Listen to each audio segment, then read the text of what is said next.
السلام علیکم، welcome back to Rekhta.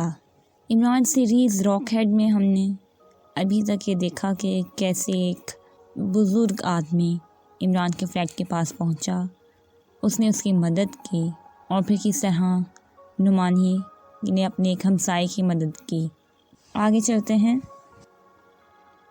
Imran نے کار ہوٹل عالی شان کی پارکنگ میں روکی اور نیچے اتر کر وہ ہوٹل کی عمارت کی طرف بڑھنے ہی لگا تھا کہ ایک ادھیڑ عمر آدمی ایک طرف سے نکل کر تیز تیز قدم اٹھاتا اس کی طرف بڑھنے لگا۔ جناب، کیا آپ مجھے 1 منٹ دیں گے؟ اس ادھیڑ عمر آدمی نے عمران کے قریب پہنچ کر کہا تو عمران بے اختیار ٹھٹک کر اسے دیکھنے لگا۔ صرف 1 منٹ؟ لیکن یہ تو بہت کم وقت ہے، اتنے وقت میں آپ اپنی بات بھی مکمل نہ کر سکیں گے، عمران نے مسکراتے ہوئے کہا، اور ساتھ ہی اس نے اسے سر سے پیروں تک بغور دیکھا۔ اس کے جسم پر پتلون اور شرٹ تھی، لیکن لباس کی حیثیت بتا رہی تھی کہ وہ متوسط طبقے کا آدمی ہے۔ اس کے چہرے پر بھی متوسط طبقے کو پیش آنے والی پریشانیوں اور دباؤ کے تاثرات موجود تھے۔ ویسے اپنے انداز سے وہ خاصا پڑھا لکھا آدمی معلوم ہوتا تھا۔ میرا مطلب یہ تھا جناب کہ میں آپ کا وقت کم سے کم لوں گا، کیونکہ مجھے معلوم ہے کہ آپ بے حد مصروف آدمی ہیں، اس آدمی نے مسکراتے ہوئے کہا۔ یہ ہوائی کسی دشمن نے اڑائی ہوگی کہ میں مصروف آدمی ہوں۔ میرے ڈیڈی نے مجھے نکھٹو اور بیکار سمجھ کر گھر سے نکال دیا ہے۔ اگر میں مصروف ہوتا تو اس طرح ایک مانگے تانگے کے فلیٹ میں پڑا زندگی کے دن نہ گزار رہا ہوتا۔ اس لیے کسی تکلف کی ضرورت نہیں ہے۔ اس دنیا میں صرف وقت ہی ایسی نعمت ہے جو میرے پاس وافر مقدار میں موجود ہے۔ آپ جتنا چاہیں وقت لے سکتے ہیں، عمران نے مسکراتے ہوئے جواب دیا۔ آپ فکر نہ کریں، میں آپ سے کوئی مالی امداد طلب نہیں کروں گا، بلکہ ایک پریشانی ہے، اس کا حل آپ سے معلوم کرنا ہے، ادھیڑ عمر نے کہا تو عمران بھی اختیار مسکرا دیا۔ پھر تو آپ واقعی سمجھدار آدمی ہیں کہ آپ کو معلوم ہے کہ چیل کے گھونسلے میں گوشت نہیں ہوتا۔ آئیے میرے ساتھ، ہوٹل میں بیٹھ کر اطمینان سے بات ہو سکتی ہے، عمران نے کہا اور ہوٹل کے مین گیٹ کی طرف بڑھنے لگا۔ میرا نام اسد علی ہے اور میں دارالحکومت میں کھلونے فروخت کرنے والی سپر شاپ میں سپروائزر ہوں، اسد علی نے ساتھ چلتے ہوئے تعارف کرایا۔ سپر شاپ میں سپروائزر؟ بہت خوب، پھر تو آپ ڈبل سپر بلکہ سپر ہوئے۔ ایک میرا دوست ہے سپر فیاض اور دوسرے آپ ہو گئے۔ میرا نام یقیناً آپ جانتے ہی ہوں گے، عمران نے مسکراتے ہوئے کہا تو اسد علی بھی اختیار ہنس پڑا۔ جی ہاں، اور اتفاق سے میری پریشانی کا تعلق آپ کے دوست سپر فیاض سے ہی ہے، اسد علی نے کہا تو عمران چونک پڑا۔ لیکن سپر فیاض تو میرا خیال ہے بچہ نہیں رہا، اس لیے اسے کھلونے سے کیا دلچسپی ہو سکتی ہے، عمران نے کہا تو اسد علی بھی اختیار ہنس پڑا۔ اس لمحے مین گیٹ کھول کر وہ دونوں ہوٹل کے ہال میں داخل ہو گئے اور پھر عمران اسد علی کو ساتھ لے کر کونے کی ایک میز پر آ کر بیٹھ گیا۔ ویٹر کو اس نے مشروبات لانے کا آرڈر دے دیا۔ ہاں تو اسد علی صاحب، اب آپ کھل کر بتائیں کہ آپ کو کیا پریشانی ہے اور اس پریشانی کا تعلق سپر فیاض سے کیسے ہے، عمران نے مسکراتے ہوئے کہا۔ میں نے جیسا کہ آپ پہلے بتایا ہے کہ میں ٹوائز لینڈ میں سپروائزر ہوں، یہ سپر شاپ ارباب روڈ پر واقع ہے۔ میں گزشتہ 12 سالوں سے اس شاپ پر کام کر رہا ہوں، پہلے میں وہاں سیلز مین تھا، اب سپروائزر ہوں۔ شاپ کے مالک سیٹھ اسلم ہیں، ان کے دوسرے بڑے شہروں میں بھی دکانیں ہیں۔ ایک ہفتہ پہلے کی بات ہے کہ مجھے سیٹھ اسلم نے اپنی کوٹھی پر طلب کیا۔ اس کی رہائش گاہ یہاں کی سب سے بڑی کالونی نشیمن کالونی میں ہے۔ میں وہاں گیا تو وہاں اس کے پاس سینٹرل انٹیلیجنس کے سپرنٹینڈنٹ فیاض اور ایک غیر ملکی جو غالباً اکریمی تھا موجود تھے۔ سیٹھ اسلم نے مجھے کہا کہ میں سپر فیاض کو ٹوائز لینڈ کے بڑے گودام میں لے جاؤں اور جو چیکنگ یہ کرنا چاہیں انہیں کرنے دیں۔ چنانچہ میں سپر فیاض کی جیپ میں بیٹھ کر انہیں گودام لے گیا۔ وہاں ہمارا گودام کافی بڑا ہے، کیونکہ پاک ایشیا کے تمام شہروں میں سپلائی کیے جانے والا مال یہیں جمع ہوتا ہے اور پھر یہاں سے آگے سپلائی کیا جاتا ہے۔ لیکن وہاں کھلونوں کی بند پیٹیاں ہوتی ہیں، کھلا مال نہیں رکھا جاتا۔ گودام میں 4 آدمی کام کرتے ہیں، ایک مینیجر، ایک اسسٹنٹ مینیجر، ایک اکاؤسٹ اور ایک چپڑاسی۔ سپر فیاض نے گودام کا راؤنڈ لگایا اور پھر ایک پیٹی کھولنے کا حکم دیا۔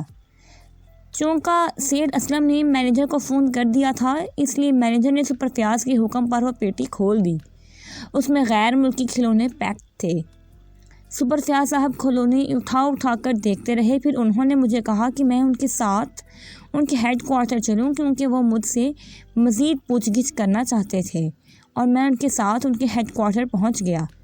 وہاں پہلے تو سپر فیاض ادھر ادھر کی باتیں کرتے رہے، میرے متعلق تفصیلات معلوم کرتے رہے۔ پھر انہوں نے کہا کہ اگر میں سیٹھ اسلم کے خلاف گواہی دوں کہ سیٹھ اسلم کھلونوں کی آڑ میں ہیروئن کا دھندا کرتے ہیں اور میں چند پیکٹ ہیروئن کے ان گودام میں جا کے رکھ دوں، تو مجھے بہت بڑا انعام بھی دیا جائے گا اور مجھے سینٹرل انٹیلیجنس کا مخبر بنا لیا جائے گا، جس سے مجھے یہاں سے زیادہ تنخواہ ملے گی۔ لیکن میں نے انکار کر دیا، کیونکہ ایسا غلط کام میں نے زندگی بھر کبھی نہیں کیا اور نہ کرنا چاہتا تھا۔ ویسے بھی سیٹھ اسلم شریف آدمی ہے، اس کے متعلق کبھی اس قسم کی کوئی بات کسی سے سنی بھی نہیں تھی۔ میرے انکار کے بعد پہلے تو سپر فیاض مجھے لالچ دیتے رہے، لیکن جب میں نے مسلسل انکار کیے رکھا تو انہوں نے مجھے دھمکی دی کہ وہ اس انکار کا مجھے مزہ چکھائیں گے، اور پھر انہوں نے مجھے واپس بھیج دیا۔ پہلے تو میں نے سوچا کہ سپر فیاض صاحب کی یہ بات جا کر سیٹھ اسلم کو منوان بتا دوں، لیکن پھر میں یہ سوچ کر خاموش ہو گیا کہ سپر فیاض صاحب بھی بڑے افسر ہیں اور سیٹھ اسلم بھی بڑے آدمی ہیں، جبکہ میں غریب اور ملازم آدمی ہوں۔ میں خواہ مصیبت میں پھنس جاؤں گا، اس لیے میں خاموش رہا۔ آج سے 2 روز پہلے سیٹھ اسلم نے مجھے اپنے آفس میں کال کیا اور انہوں نے مجھے ملازمت سے فارغ کر دیا۔ میں نے جب اپنا قصور پوچھا تو انہوں نے صرف اتنا بتایا کہ انٹیلیجنس کے سپرنٹینڈنٹ فیاض نے میری شکایت کی ہے کہ میں نے سپر فیاض کو سیٹھ اسلم کو گرفتار کرانے اور چھاپہ مارنے کے لیے کہا ہے۔ میں نے اس پر ساری بات بتا دی، لیکن سیٹھ اسلم نے میری بات پر یقین نہ کیا اور مجھے کھڑے کھڑے ملازمت سے فارغ کر دیا۔ میں بے حد پریشان ہوا۔ میں سپر فیاض کی کوٹھی پر گیا۔ میں نے اس کی منت سماجت کی، لیکن انہوں نے مجھے جھڑک کر بھگا دیا۔ اب میں بے روزگار ہوں، میری ایک بیٹی ہے اور مجھے سوائے اس کھلونے کے بزنس کے اور کسی کام کا علم نہیں ہے۔ یہاں دارالحکومت میں 3-4 اور کھلونوں کی دکانیں بھی ہیں۔ میں ان کے پاس ملازمت کے لیے گیا، لیکن وہاں سے بھی انکار ہو گیا، کیونکہ ان سب کو بھی سیٹھ اسلم ہی سے مال سپلائی ہوتا ہے۔ وہ پاکیشا میں فورن کھلونوں کے سب سے بڑے امپورٹر ہیں۔ میں پھر سپر فیاض کے دفتر گیا، لیکن سپر فیاض صاحب نہیں ملے۔